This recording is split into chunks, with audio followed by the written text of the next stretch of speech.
누가복음 12장 13절부터 15절까지 말씀입니다. 짧으니까 한 목소리로 같이 읽겠습니다. 우리 중에 한 사람이 이르되 선생님 내 형을 명하여 유산을 나와 나누게 하소서 하니 이르시되 이 사람아 누가 나를 너희의 재판장이나 물건 나누는 자로 세웠느냐 하시고 그들에게 이르시되 삼가 모든 탐심을 물리치라 사람의 생명이 그 소유에 넉넉한 데 있지 아니하니라 하시고. 아멘. 이 세상에서 사람들이 가장 크게 마음이 상하는 일이 있어요. 그게 뭐냐면 공평하지 않은 겁니다. 한 연구팀이 실험을 하나 했어요. 원숭이들을 모아놓고 저 끝에다가 이제 돌을 놓은 다음에 돌을 하나를 주워오면 보상으로 오이를 이렇게 주는 그 실험을 했습니다. 원숭이들이 의외로 오이를 좋아하나 봐요. 이걸 하니까 95%의 원숭이들이 돌과 오이를 바꿔갔어요. 근데 어느 정도 훈련이 된 다음에 이번에는 돌을 주워온 원숭이들 중에 한 마리만 골라서 오이 대신 훨씬 맛이 좋은 포도송이를 준 겁니다. 똑같이 돌을 주워왔는데 아무 이유 없이 한 마리에게만 오이 대신 포도송이를 준 거예요. 그러자 정말 놀랍게도 40%의 원숭이들이 더 이상 돌을 가져오지 않았답니다. 똑같이 돌을 주워왔는데 왜 쟤는 포도송이를 주고 나는 오이를 주자는 것이죠. 열받았다는 거예요, 원숭이들이. 이번에는 좀 더 불평등하게 만들었어요. 돌도 갖고 오지 않은 원숭이 한 마리를 택해서 그 원숭이한테 포도송이를 준 겁니다. 일도 안 했는데 포도송이를 준 거예요. 그러자 어떤 일이 벌어졌냐면 대부분의 원숭이들이 더 이상 돌을 갖고 오지 않았답니다. 어떤 원숭이는 이 돌을 가지고 와서 오이로 바꾸는 척 하다가 그 연구원들한테 돌을 던졌대요. 거짓말 같죠? 실제로 있던 연구입니다. 이 세계 100대 석학이라고 부르는 유명한 학자가 이 실험을 했는데 그걸 2022년 2월 17일자 경향신문에 이 연구를 이렇게 신문에 냈습니다. 유명한 실험입니다. 그러니까 원숭이조차도 불평등에는 참지 못하고 화를 낸다는 실험입니다. 하물며 사람은 어떻겠습니까? 사람들은요, 만약 이 불공평하게 배분하면 너 죽고 나 죽자 이런 식으로 나가요. 사람들이 이렇게 행동하기 때문에 도둑이나 깡패 집단도 다른 법은 다 안 지켜도요 무시 못하는 법이 하나 있다는데 그건 뭐냐면 공평하게 나눠주는 겁니다. 만약 공평하게 나눠주는 것을 잘못하면 깡패 집단 두목은 언제 자기 부하한테 죽을지 모릅니다. 한 나라의 왕도 분배를 잘못하면 늘 반란이 일어납니다. 그 왕이 될 때 혼자 잘나서 왕이 안 되잖아요. 주변에 도와주는 사람이 많이 있죠. 그 사람들을 공신 이렇게 부르지 않습니까? 그러니까 공신록 해가지고 공신들한테 잘 나눠줘야 돼요. 근데 그 중에 한 사람이 난 억울하다 생각이 들면 즉각 반란이 일어납니다. 그러니까 이 공평하게 나눠주는 문제는요, 우리 인간 본성 중에서도 아주 기본적인 겁니다. 이거 어기면 큰일 나요. 그래서 오늘 본문을 보니까 바로 그런 사람이 한 명 나와요. 예수님이 지금 11장부터 하나님이 어떤 분이신지, 하나님 나라가 어떤 나라인지를 그런 복음을 쭉 말씀하고 있는데 그 중간에 어떤 사람이 예수님의 말씀을 뚝 끊고 끼어듭니다. 그리고는 예수님이 지금까지 하신 말씀하고 전혀 상관없는 요구를 하나 해요. 아버지가 유산을 남겨줬는데 그 형한테만 다 줬습니다. 형한테 가셔서 나한테도 유산을 좀 주게 하라고 말씀해 주십시오. 예수님이 잠깐 어이가 없으셨어요. 아니 이 사람이 내가 지금까지 하나님 나라, 하나님이 어떠한 분인지를 쭉 얘기했는데 그 얘기는 하나도 안 듣고 이게 언제 끼어들까? 자기 사정을 언제 하소연할까 그걸 눈치 보고 있다가 그 말을 툭 끊고 들어와서 내 형에게 유산 좀 나눠주라고 말씀해 주십시오 이렇게 얘기한 겁니다. 여러분 이게 예수님 기분이 어떤지를 제가 좀 과장해서 설명하면 이런 거예요. 제가 막 이렇게 열심히 설교하고 있는데 한 분이 그 다 아는 소리 그만하고 설교 언제 끝납니까? 이렇게 얘기하는 거하고 똑같은 거예요. 예수님이 그런 느낌을 받으신 거예요 지금. 그래서 14절에 뭐라 그러세요? 이 사람아 누가 나를 너희의 재판장이나 물건 나누는 자로 세웠느냐. 이게 어이없으시니까 하신 말씀이에요. 아니 진짜 뭐지? 이런 생각이 드신 겁니다. 그런데 앞에도 말씀드렸지만 이 공평하게 나누는 문제는요. 이건 거의 본능적인 겁니다. 아버지가 자기 형한테만 재산을 다 주고 나한테는 아무것도 나눠주지 않았으면 정말 참기 힘듭니다. 예. 이거 아주 큰 문제예요. 이거 아주 큰 문제예요. 밤에 잠도 오지 않고 분해서 밥도 넘어가지 않을 겁니다. 이거 어떻게든 해결해야 돼요. 그죠? 이거 해결하지 않으면 스트레스 때문에 병 생길 수 있습니다. 이 사람 심리가 그래요.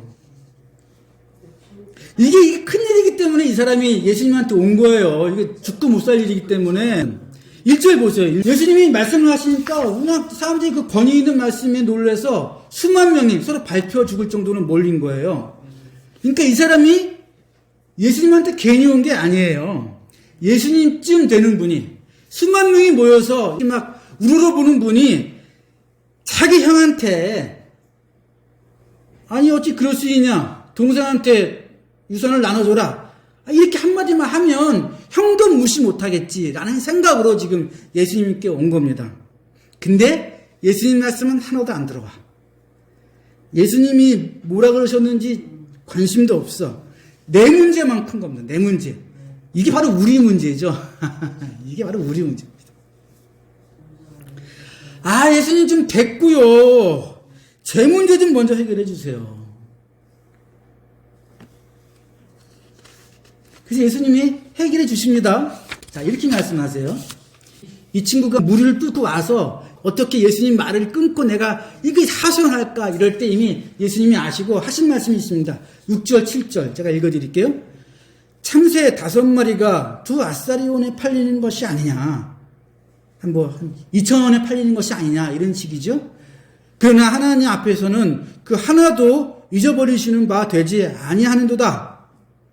너에게는 심지어 머리털까지도 다 세신 바 되었나니 두려워하지 말라. 너희는 많은 참새보다 더 귀하니라. 이게 이 친구가 예수님의 말을 끊기 전에 해주신 말이에요. 그 다음에 또 이 친구가 하소연하니까 뭐라 말씀하십니까? 29절에 너희는 무엇을 먹을까? 무엇을 마실까 하여 구하지 말며 근심하지도 말라. 이 모든 것은 세상 백성들이 구하는 것이다. 너희 아버지께서는 이런 것이 너희에게 있어야 할 것을 아시느니라. 이 동생이 말합니다. 아, 좋은 말씀인 거 알겠는데 제가 나중에 그 말씀 잘 지킬게요. 명심하겠습니다. 제발 지금은 우리 형한테 가서 한마디만 해주십시오. 네 동생 그 유산 나눠야지. 그러면 되겠냐? 이 한마디만 해주시면 제가 예수님 잘 믿겠습니다. 감히 제 형이 예수님 말씀을 어기겠습니까? 그래서 예수님이 한 말씀을 더 하십니다. 그들에게 이르시되 삼가 모든 탐심을 물리치라.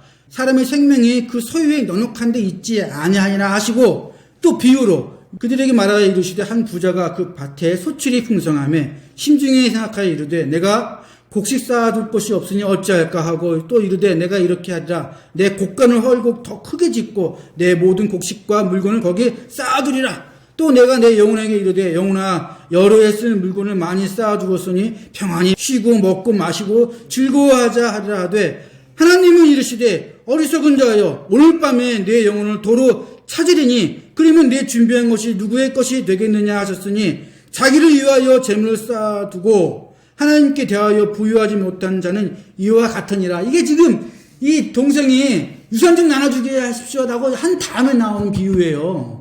그 알아들어야죠, 동생이. 이쯤 얘기하면. 여기 안 나오지만 제 상상을 해보는 거예요. 너무 좋은 말씀인데 그 말씀 우리 형한테 해주십시오. 그 말씀 우리 형한테 해주세요. 이 얘기죠. 이 동생은 지금 예수님이 뭐라고 얘기해도 귀에 안 들어와요. 예, 지금 뭐가 가장 중요합니까? 예, 이거 해결해야 돼. 이거 유산 못 받으면 나 큰일 날 것 같아. 이것만 해결되면 행복할 것 같아. 다 잘 될 것 같아. 이런 생각이 있는 거예요. 여러분, 이게 다 우리 얘기죠. 이걸 고칠 방법이 뭘까요? 이런 생각들을. 여러분, 마태복음 20장에 가면 우리가 앞에서 본 그 원숭이 실험 있죠? 그거하고 똑같은 말씀이 나옵니다. 포도원 주인이 아침에 나와가지고 일꾼들을 구하는데 아침 6시쯤 나간 거예요. 한 데나리온은 하루 일당 10만원쯤 되는 겁니다. 포도원 가서 일해라. 그 다음에 9시에 나가고 12시에 나가고 3시에 나가고 5시에 나간 겁니다. 오후 5시에 나가는데도 아주 장터에서 사람들이 있어서 그 사람들을 넣었어요. 그 다음에 1시간 후에 하루 일당을 주는데 1시간 일한 사람한테 10만 원을 줬어요. 그럼 당연히 앞에 있는 사람들은 야 이거 잘 알면 더 많이 받겠는데 생각을 한 거죠. 근데 똑같이 10만 원씩 줬습니다. 이게 안 맞죠? 하루 종일 12시간 동안 땡볕에서 일한 저하고 지금 1시간 일하고 간 사람하고 똑같이 10만 원 줍니까? 할 만한 불평이죠? 포도원 주인이 이렇게 얘기합니다. 내가 네게 잘못한 것이 없노라. 네가 나와 한 데나리온의 약속을 하지 않았냐? 내 것이나 가지고 가라. 나 죽는 사람에게 너와 같이 주는 것은 내 뜻이다. 내 것을 가지고 내 뜻대로 할 것이 아니냐? 내가 선함으로 내가 악하게 보느냐? 사실 이 포도원 주인이요, 돈이 많고 선한 사람이니까 1시간 일한 사람한테 10만 원 주고 12시간 일한 사람한테 50만 원 줬으면 두루두루 칭찬받았을 거예요. 그죠? 돈이 없는 사람도 아니에요. 근데 여기서 깨달을 게 하나 있는데 뭐냐면 12시간 일한 사람이 50만 원 받았다면 그 사람은 포도원 주인이 선하고 자비로운 사람이라 장터에서 놀고 있는 나에게 일거리를 준 그런 사람으로 안 보고 내가 열심히 일해서 50만 원 받았다라고 생각할 겁니다. 하나님이 우리에게 무엇을 해주시는 것은 하나님의 자비와 은혜가 넘치기 때문에 해주시는 것이지 우리가 뭘 잘해서 해주시는 게 아닙니다. 우리의 신앙생활은 하나님과 계약을 맺는 게 아니에요.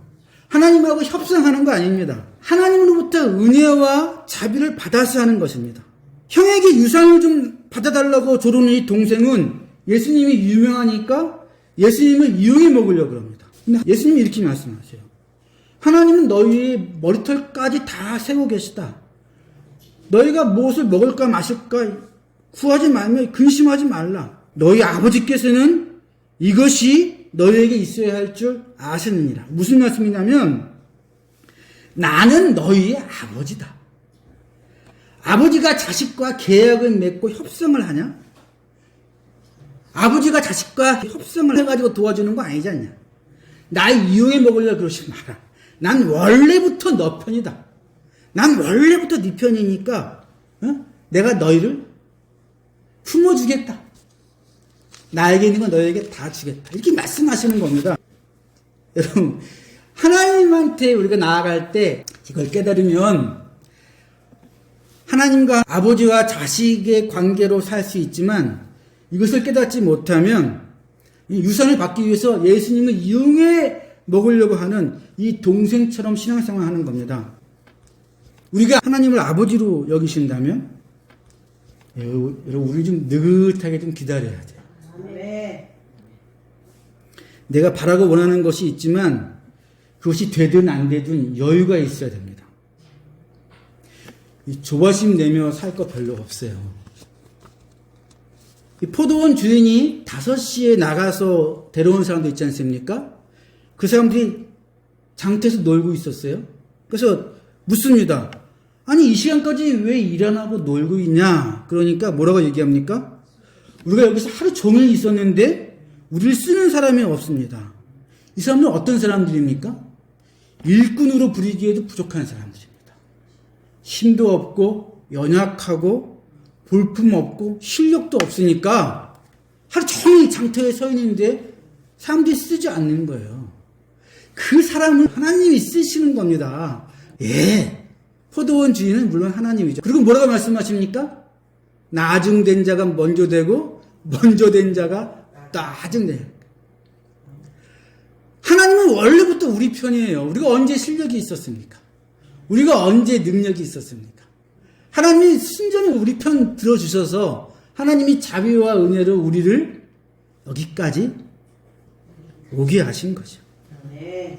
형이 유산을 나눠주지 않을까봐 조바심 내면서 어떻게든 하나님을, 예수님을 이용해 먹으려는 그런 신앙생활로 하나님과 협상하고 하나님과 계약을 맺어서 어떻게 내 편이 되게 하려고 하나님과 이렇게 딜을 하는 그런 신앙생활을 하시겠습니까? 아니면 자비와 은혜가 넘치는 하나님이 내 아버지니까 나는 실력도 없고 능력도 없고 볼품도 없지만 하나님이 내 아버지니까 자비와 은혜로 나에게 주시는 거잖아요. 그러면 여유를 가지고 느긋한 마음을 가지고 감사하면서 살겠습니까? 42절 보십시오. 자, 읽어드릴게요. 주께서 이르시되 지혜 있고 진실한 청지기가 되어 주인에게 그 집 종들을 맡아 때를 따라 양식을 나누어 줄 자가 누구냐? 주인이 이를 때에 그 종이 그렇게 하는 것을 보면 그 종은 복이 있으리로다. 내가 참으로 너희에게 이르노니 주인이 그 모든 소유를 그에게 맡기리라. 지금 있는 상황이 하나님의 은혜와 자비로 나한테 임하는 것인 줄 알고 여기서 느긋하게 여유와 감사함으로 이 순간을 견디는 사람은 하나님이 청지기로 하나님 것을 맡기고 다른 사람에게 나눠줄 수 있는 기회를 주실 겁니다. 근데 안 그러고 내가 12시간 일했으니까 나한테 50만 원 줘야지. 왜 나한테도 10만 원 주면 어떡하냐. 이런 식으로 하나님께 대드는 사람에게 하나님이 청지기를 맡길 수가 없어요. 왜? 이 사람은 내가 이만큼 했으니까, 내가 이 정도 했으니까 내가 누리는 게 마땅하고 하나님의 그 재산을 자기 것으로 쓸 거거든. 우리는 우리가 있는 그 자리에서 하나님의 은혜와 자비로 산다는 것을 명심하십시오. 그러니까 말씀하실 때 이 여유를 좀 가지시고 사람들을 대할 때 여유 있게 대하십시오. 지금은 하나님의 때를 내가 기다리고 지금 여유 있게. 하나님이 내 머리뼈까지 다 세시며 하나님 다 아시는 거야. 네. 이걸 견디는 자가 이 청지기 역할을 감당하는 겁니다. 여유가 넘치는 올 한 해가 되시고 감사가 넘치는 한 해가 되시면서 올 끝날 때쯤에는 와, 나한테 이걸 맡겨주시네. 감사하면서 하나님의 청지기가 되시기를 주의 이름으로 간절히 축원합니다.